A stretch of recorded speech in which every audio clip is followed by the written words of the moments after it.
Mga kapuso, ngayong linggo na po mapapanood ang espesyal na dokumentaryong handog ng GMA Public Affairs na tatalakay sa madilim na mundo ng human trafficking. Narito ang pasilip sa Secret Slaves at Jessica Soho Special Report on Human Trafficking na dapat ninyong abangan. December 8, 2022, nakalipad si Isabel papuntang Bangkok sa Thailand. Narating ni na Isabel ang isang lugar na maraming buildings. Yun na pala ang tinatawag na Scam City. Almost pare-parehas yung mga itsura ng mga building.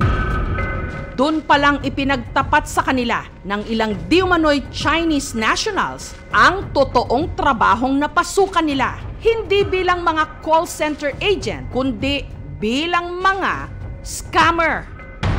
Sabi ko, ayoko magtrabaho. Sinabihan nila ako na, this is Myanmar. We can kill you.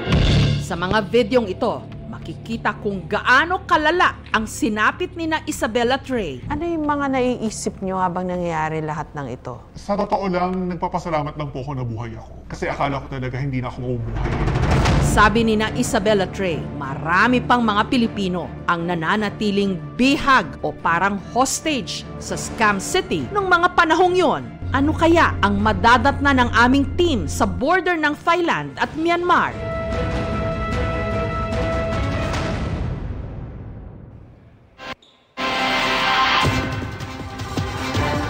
Mapapanood ang kabuuan ng Secret Slaves at Jessica Soho Special Report on Human Trafficking ngayong araw po ng linggo, September 10, 8:10 ng gabi sa GMA, GTV at Pinoy Hits.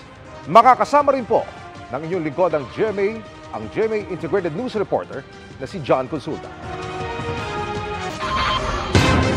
Mga kapuso, samahan nyo kaming tumutok 24 oras. Bisitahin at mag-subscribe sa GMA Integrated News sa YouTube. Sa mga kapuso abroad, bisitahin ang GMA Pinoy TV at www.gmanews.tv.